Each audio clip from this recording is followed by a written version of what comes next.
देख रहे हैं राष्ट्रवादी संदेश।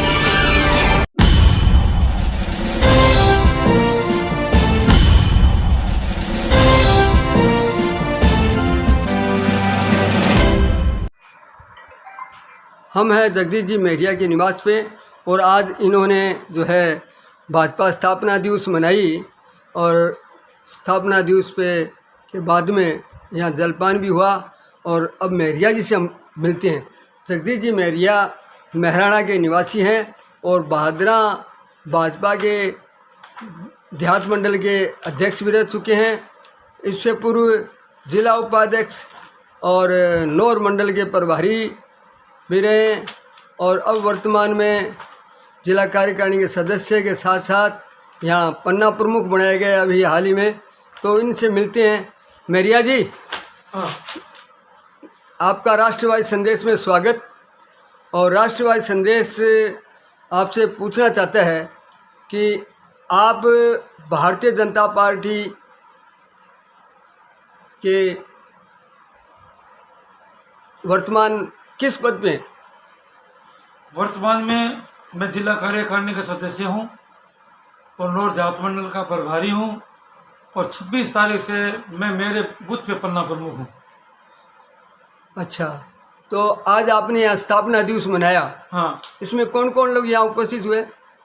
यहाँ बद्री जी जो जिला उद्योग प्रकोष्ठ के जिला अध्यक्ष हैं, रोशन जी वाल्मीकि जिला के उपाध्यक्ष हैं और माननीय इमलाल जी मुंड जो कि सरपंच रहे हैं लंबे पीरियड से और अध्यक्ष भी रहे हैं। इनकी पुत्रवधू सरपंच रही है। इनकी घरवाली चेयरमैन मंडी की चेयरमैन रही हुई है और इनकी बहू है वो संगठन में भी दायित्व ले रखा है। राजपाल मुंड जिला मंत्री रही। जिला मंत्री। इस समय आज जो आपने अभी मीटिंग की थी ध्वजारोहण के बाद में, तो यहाँ पन्ना प्रमुख भी बने हैं। तो आपका कितने बूथ हैं आपके यहाँ ग्राम में? हमारे ग्राम में 4 बूथ हैं जी और यहाँ 86 पन्ना प्रमुख बनने हैं। 86। 86। आज आपने कितने पन्ना प्रमुख बना दिए? आज हमने 6 या 7 पन्ना प्रमुख बना दिए। 6-7 बना दिए। हाँ। और आगे कब तक बना दोगे? 1 हफ्ते का मैं टाइम देता हूँ। 1 हफ्ते में बना के मैं सूची हमारे माननीय अध्यक्ष जी को दे दूंगा और अध्यक्ष जी उस पर काम करेंगे। अच्छा मेरे जी, ये बताने का कीजिए कि आप जो भारतीय जनता पार्टी में कब से हो? मैं भारतीय जनता पार्टी में 93 से हूँ, 1993 से। किस किस पद पे क्या क्या कार्य किए? मेरा जन्म 11/6/1963 है और भादरा तहसील में लालचंद डूडी जी जो भारतीय जनता पार्टी से चुनाव लड़ते थे, उनके सानिध्य में मैंने काम किया है। तो उन्होंने 93 में मेरे को गांव इकाई का अध्यक्ष चुना।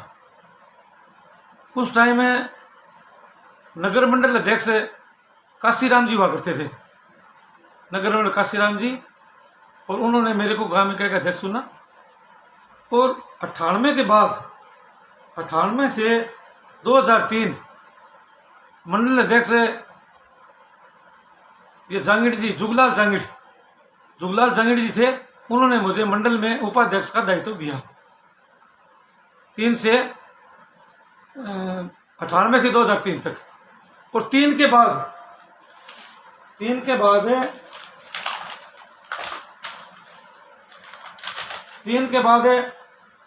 मुझे 30/5/8 को किसान मोर्चा के जिला उपाध्यक्ष जी व नौर भादरा का प्रभारी चुना गया। जी। जिला अध्यक्ष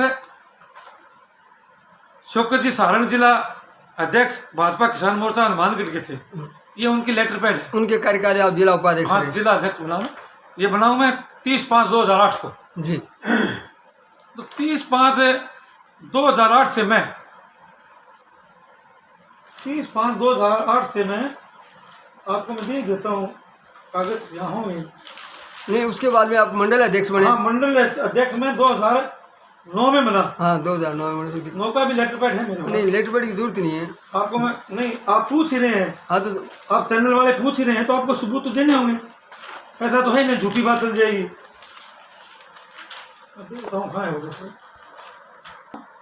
ये आपके मंडल अध्यक्ष की कार्यकारिणी? मंडल अध्यक्ष की कार्यकारिणी। अच्छा, ये 2009 में बना था, 8 में विधानसभा चुनाव हुए थे जी। चुनाव होने के तुरंत ही बाद मेरे को मंडल अध्यक्ष बना दिया गया। अच्छा अच्छा, और कब तक रहे? इससे मैं 2015 तक रहा। 2015। उसके बाद में? उसके बाद में 2015 के बाद में मैं 18 तक है। उसमें जिला अध्यक्ष कौन था? किस चीज में? जब आप मंडल अध्यक्ष बने थे? काशीराम जी काशीराम जी गोदारा जिला अध्यक्ष थे। जिला अध्यक्ष।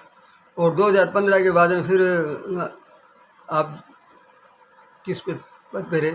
2015 के बाद हमारे माननीय अध्यक्ष बलबीर जी बिश्नोई को बना दिया गया। हाँ। और बलबीर जी के नेतृत्व में मेरे को जिला कार्यकारिणी में उपाध्यक्ष बना दिया गया जी। तो मैंने 15 से 18 तक उपाध्यक्ष का कार्य किया। और फिर दोबारा जब जिला अध्यक्ष बने बलबीर जी, हाँ, तो उसके बाद में फिर? उसके बाद में जब जिला अध्यक्ष चेंज होता है तो कार्यकारिणी चेंज हो जाती है। अच्छा, ये प्रोटोकॉल है पार्टी का। जी जी। तो दोबारा बलबीर जी अध्यक्ष बने। हाँ। तो उन्होंने अपनी नई कार्यकारिणी बनाई, सामंजस्य बनाई। क्यों? जिस बिरादरी के 36 बिरादरी के आदमियों को लेना होता है, महिला लेनी होती है, उसमें हम फिट नहीं बैठे होंगे क्योंकि जिम्मेवारियाँ होती है तो कोई 100 बीमारियाँ हैं। तो इसमें क्या है, कार्यकारिणी के हिसाब से उन्होंने बलबीर जी ने बहुत बढ़िया कार्यकारिणी बनाई और हमें कार्यकारिणी का सदस्य बना दिया गया। जी, जिला कार्यकारिणी का सदस्य बना दिया गया। और अब आपको पन्ना प्रमुख बनाया है? नहीं, उसके बाद तो बलबीर जी ने संगठन में लेते हुए हाँ। मेरे को नौर का जात का प्रभारी बना दिया गया। अच्छा अच्छा अच्छा। और प्रभारी के तुरंत ही बाद 26 तारीख को मुझे बूथ पे पन्ना प्रमुख बना दिया ये गया। आपने सदस्यता अभियान भी चला था, बहुत मेहनत की थी सदस्य अभियान में भी आपने? हाँ, मेहनत की थी। सदस्य अभियान में मेहनत की आपने। एक बार बीडीएस में प्रोग्राम था, उसके भी संयोजक बनाया गया था। हाँ। प्रशिक्षण शिविर में भी आप संयोजक थे। हैं? हाँ। तो अब आप यहाँ पन्ना प्रमुख के आपको दायित्व दिए गए। हाँ। और आपने संगठन में रह के और क्या क्या कार्य किया आंदोलनों वगैरह में, उसके बारे में थोड़ा सा जानकारी दीजिए। ये तो आपका कार्यकाल का आ गया। देखो, संगठन में जब मैं पार्टी का उपाध्यक्ष था किसान मोर्चे का, जब हमारे राजस्थान में अध्यक्ष माननीय ओम प्रकाश जी माथुर थे,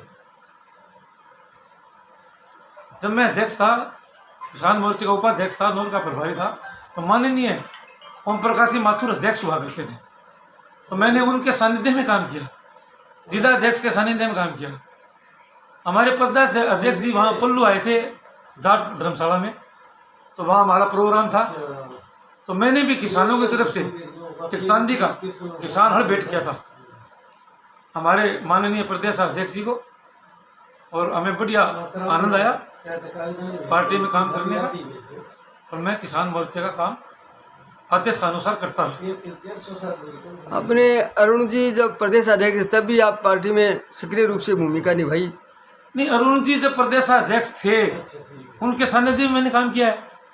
सतीश जी पूनिया महामंत्री हुआ करते थे, मैं मंडल का अध्यक्ष हुआ करता था, और काशीराम जी पार्टी के जिला अध्यक्ष हुआ करते थे। तो यहाँ बादरा विधानसभा में हाँ। आप देहात मंडल के अध्यक्ष थे। हाँ। तो आपने सदस्यता अभियान और जन संपर्क भी किया? नहीं, मैंने पार्टी को मजबूत करने के लिए। देखो, जब 2008 में भारतीय जनता पार्टी टिकट जयदीप को दे दी गई थी जी, और जयदीप जी से टिकट कट के और समझौते में भीम जी बेनीवाल को दे दी गई थी। तो वहाँ टिकट दी तो जयपुर से हम जयदीप जी के साथ है, हमने प्रोग्राम किया, और मूर्ति पे भी हमने प्रोग्राम किया बीजेपी का। तो प्रोग्राम करने के बाद रात को टिकट कट गई समझौते में। तो टिकट कटने के बाद भीम जी को समझौते में दे दी गई, तो हम तो भीम जी के साथ चले गए समझौते में, भाजपा के साथ चले गए। और जयदीप जी ने निर्दलीय पर्चा भर दिया। तो पर्चा भर दिया तो उन्होंने वो, वैसे तो उन्होंने गलत किया कि नाल सिंह जी की एक बार टिकट थी लोकसभा में, तो नाल सिंह जी ने वही टिकट जमा करा के भारतीय जनता पार्टी फूल से निशान लड़ा, तो वो आज भारतीय जनता पार्टी में है। उन्होंने क्या किया, उन्होंने टिकट को फोटो स्टेट करा के टिकट को पाट दिया टिब्बे पर, और टिकट को पाट के उन्होंने निर्दलीय घोषित कर दिया अपने को। टिकट तो जमा हुई नहीं थी जयपुर भाई, वो कहने लगे कि टिकट वापस हो गया है, हम तो निर्दलीय चुनाव लड़ेंगे। तो उन्होंने निर्दलीय की घोषणा कर दी कि उसकी भावना कांग्रेस में जाने की थी, भाई मंत्री बना देंगे और कुछ बना देंगे। तो हम तो भीम सिंह के साथ थे, मैं था, डॉक्टर सुरेश थे, अशोक जी सैनी थे, जो भी थे पार्टी के निर्णय हाँ, के साथ। पार्टी के जो अशोक जी सैनी भी अच्छे कार्यकर्ता हैं वैसे पार्टी के लिए, और डॉक्टर साहब भी जो बीजेपी में थे, तो हम तो भीम जी के साथ चले गए। भीम जी के साथ चौटाले भी साथ थे, तो हमने प्रोग्राम बहुत किए, लेकिन भीम जी के वोट तो 5 जा रहा है। तो बीजेपी का जो कार्यकर्ता है वो तो फूल को वोट देगा, निशाने ने कहा था, हमने तो दे दिया उसको, लेकिन पार्टी का तो आम व्यक्ति तो नहीं देगा। उन्होंने जयदीप को ही बीजेपी मान के जग में वोट डाल दिया, तो जयदीप जी एमएलए बन गए। एमएलए बनते हैं वो कांग्रेस में चले गए। तो बहादुरा तहसील की व्यवस्था ऐसी है कि नेता जिधर जाता है उधर ही वोटर भाग जाते हैं। नेता, कांग्रेस का नेता अगर बीजेपी नहीं, जयदीप जी एमएलए तो बन गए, हाँ। लेकिन दोबारा जब वो चुनाव लड़े, हाँ। फिर वो जनता तो उनके साथ नहीं रही। कब चुनाव लड़े? बाद में कांग्रेस का 5 साल बाद में कांग्रेस के निशान से चुनाव लड़े। अरे पत्रकार जी, कांग्रेस के चुनाव से उन्होंने चुनाव लड़ा, हाँ लेकिन वो तो मात्र 10,000 में सट गए। हाँ, यही तो कह रहा हूँ मैं। तो उन्होंने तो क्या कहा था? हाँ। उन्होंने ये कहा था, ये 2013 की बात है, मैं आपको याद दिला देता हूँ, कि हमारे भारतीय जनता पार्टी ने संजीव जी को टिकट दे दिया। तो उनको तो संजीव जी से एलर्जी थी, भाई संजीव जी हार जाएं तो हम बीजेपी में चले जाएंगे। तो संजीव जी की काट मारने के लिए उन्होंने कहा कि वोट कामरेड को दे दो। उनको ये पता नहीं था कि किक्कर पर बैठे हो, डाला पीछे से काट रहे हो, ये डाला पड़ेगा, आप नीचे पड़ेंगे। तो उन्होंने तो अपना वोट कन्वर्ट करके कामरेड को दे दिया। ऐसा हुआ। हाँ, तो ये थी। और आप क्या कहना चाहते हो, थोड़ा उसके बारे में विस्तृत से बताइए। आगे कुछ संदेश देना चाहते हो जनता को? हाँ, तो मेरिया जी, हाँ, आप 2008 में हाँ, विधानसभा के चुनाव में टिकट मांगी थी, हाँ। तो उस समय आपको टिकट क्यों नहीं मिली? क्या ऐसा मामला था? आप किसान मोर्चे के उसमें जिला उपाध्यक्ष थे। देखिए जन साहब, 2008 में मैं संगठन में काम करता था, जिला उपाध्यक्ष था, नूर भादरा का प्रभारी था। मैंने माननीय वसुंधरा राजे जी से टिकट मांगा था कि मैं संगठन का कार्य करता हूँ, मुझे भी भादरा विधानसभा का टिकट दीजिए। तो 2008 में मैं तो कार्यकर्ता ही था, पार्टी का था तो कार्यकर्ता ही। तो मेरे पिताजी का चौधरी भजनलाल जी के साथ धर्मेला है, और भजनलाल जी बहुत लंबे अरसे से मुख्यमंत्री रहे हैं और देश के कृषि मिनिस्ट्री भी रहे हैं। और मैंने ताऊ जी से कहा कि ताऊ जी मुझे भाजपा का टिकट दिलाओ। तो ताऊ जी ने मुझे कहा, बेटा पार्टियों के अंदर उगते सूरज को सलाम करते हैं, छिपे हुए सूरज को कोई सलाम नहीं करता। आज मैं हरियाणा का चीफ मिनिस्टर नहीं हूँ, जब मैं चीफ मिनिस्टर हुआ करता था तो मैंने राजस्थान में कई बार कांग्रेस की टिकटें बांटी हैं। और मैं तेरे ही बड़े भाई को, हरि सिंह को, 2-3 दफ़ा कह चुका था भी तेरे को टिकट दे देता हूँ, यहाँ से चुनाव लड़ता हूँ। हरि सिंह ने मुझे कहा कि मैं तो लालचंद जी के साथ हूँ, भारतीय जनता पार्टी के साथ हूँ, मैं टिकट नहीं लूँगा। उन्होंने मुझे क्लियर जवाब दे दिया था। मैं कोठी के अंदर मेरे ताऊ चौधरी भजनलाल और MP कुर्ली रामजी लाल जी और मेरी ताई, हमारे ताई जी और मेरे काका रामचंद्र और हमारा दादा जगमाल जी सगा, हम पांचों थे। तो चौधरी साहब ने हमारे CM वसुंधरा जी को फ़ोन किया और कहा कि वसुंधरा जी, ये मेरा बेटा है, इसको आप टिकट दो, इसको जिताने की मेरी जिम्मेवारी है। मैं PS के पास था जब हिसार।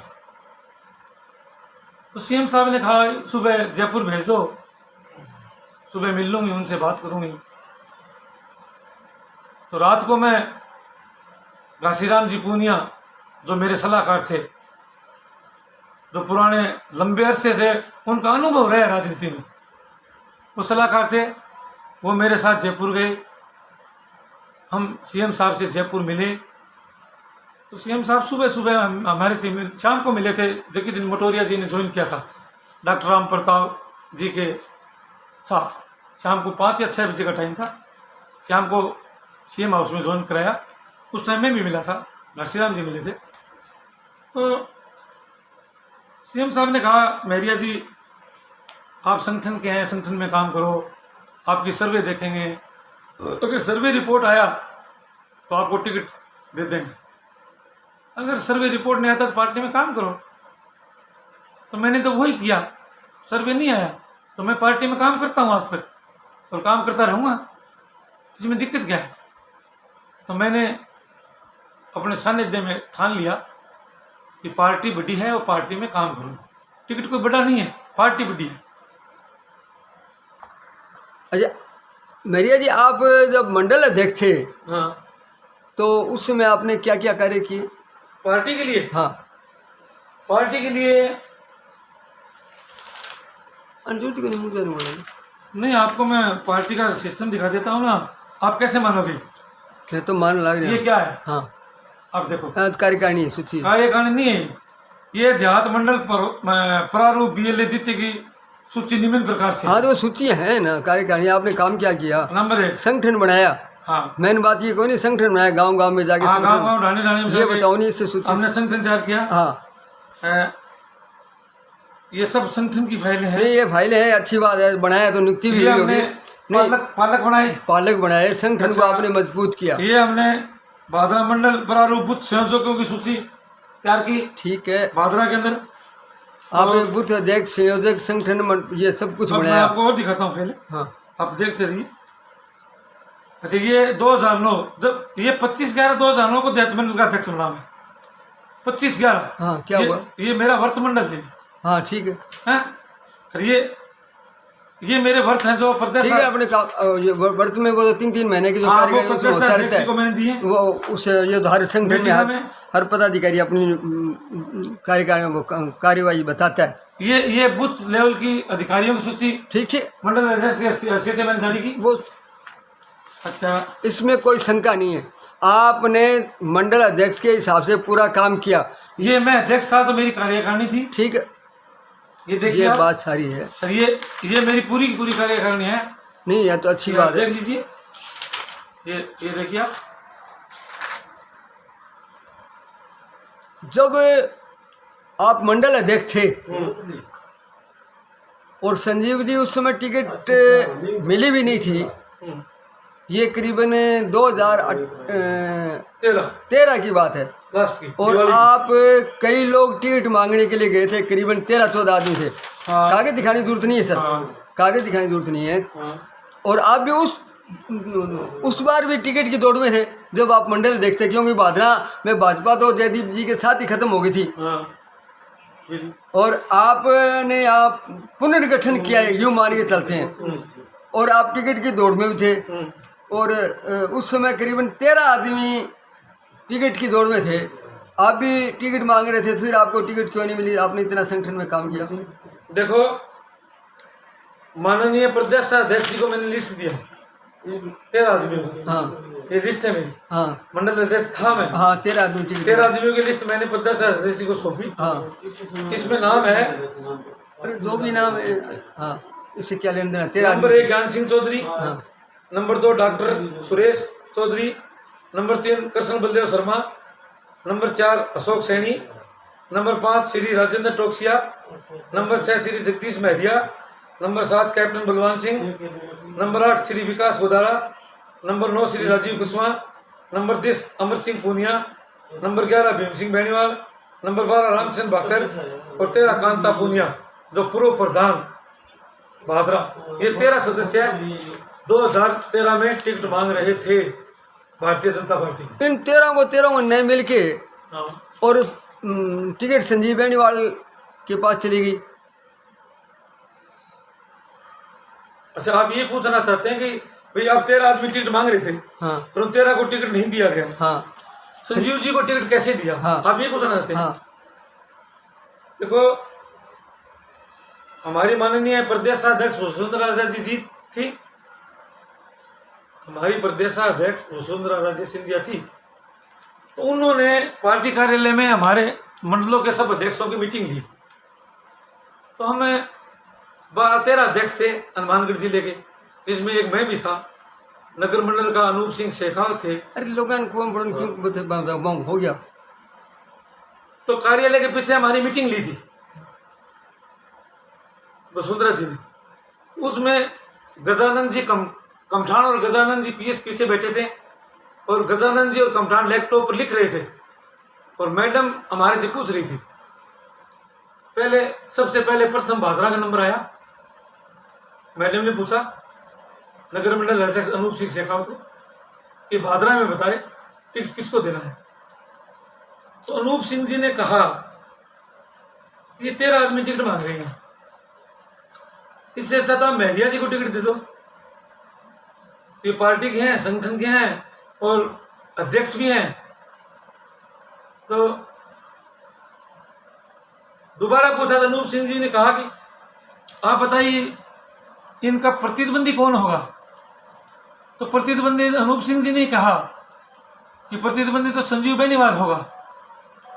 वे अगर इनको टिकट दे देते हैं तो इनके कंपटीशन में कौन आएगा भादरा से?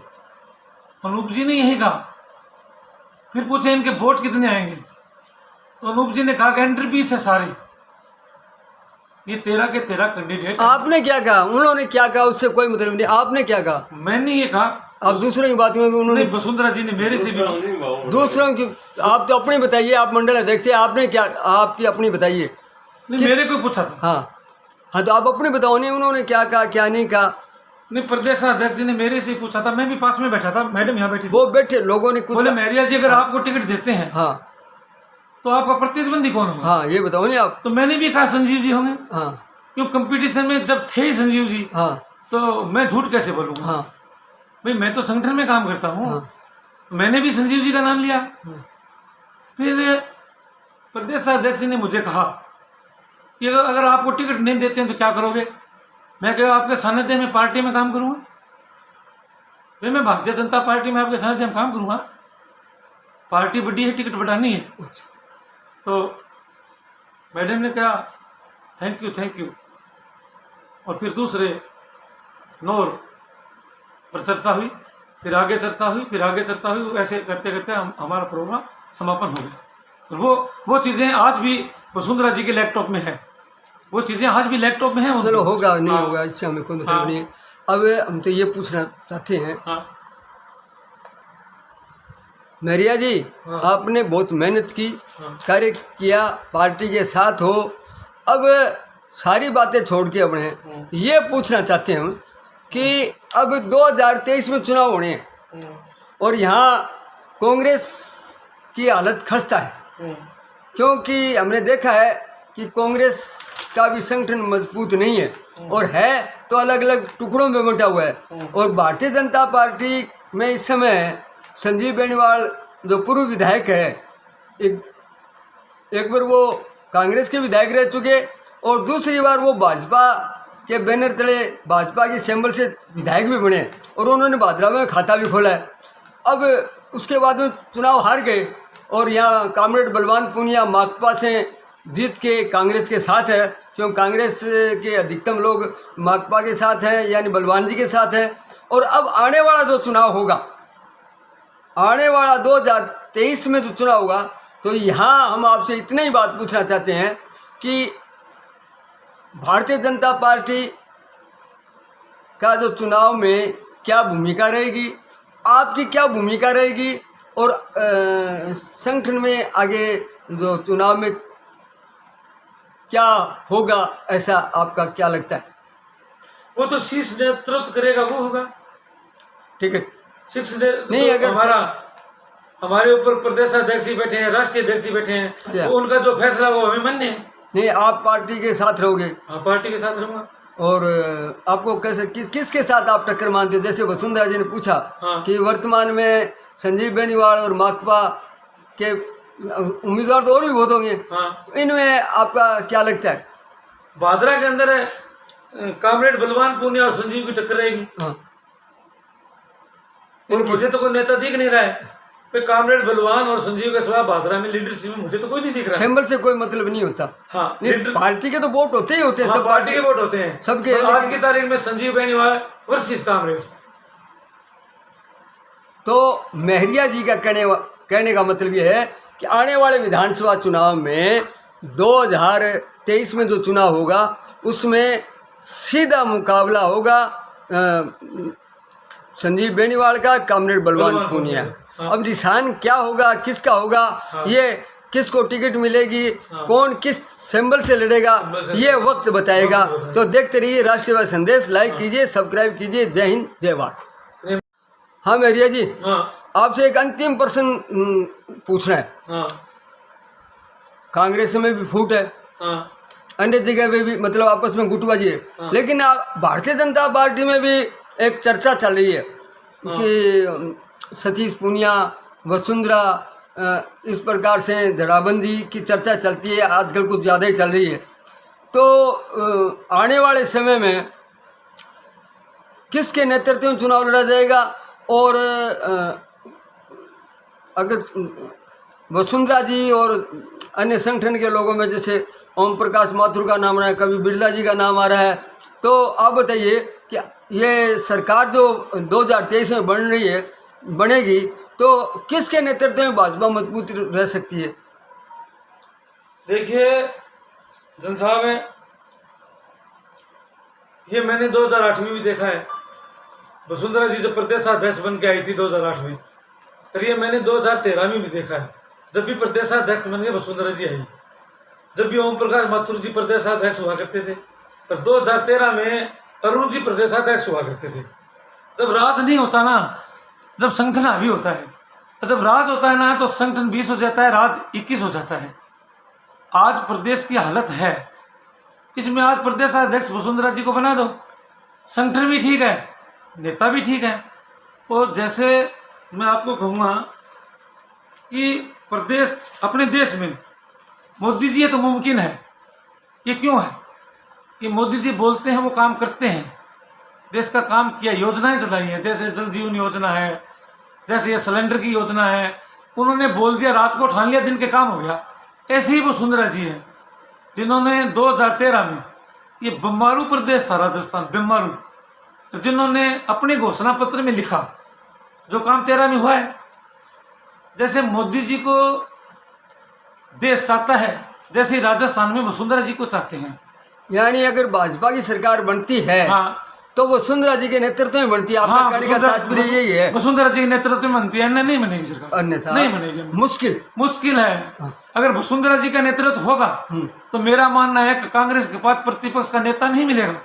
पीछे तो 25 सीट आई थी, अभी बार तो 25 भी नहीं आई कांग्रेस की राजस्थान में। अगर अन्य को नेतृत्व दिया जाता है तो मेरे तो देखो समझ में नहीं है बात क्या होगा आगे, वो तो हाईकमांड का फैसला है। मैं तो हाईकमांड के फैसले को मानूंगा।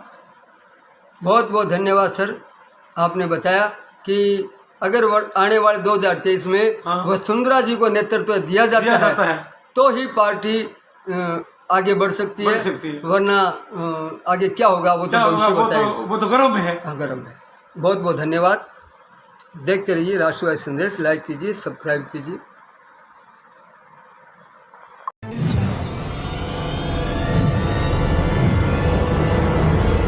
हमारा वीडियो आपको अच्छा लगे तो सब्सक्राइब करें, बेल आइकन दबाएं और लाइक करें।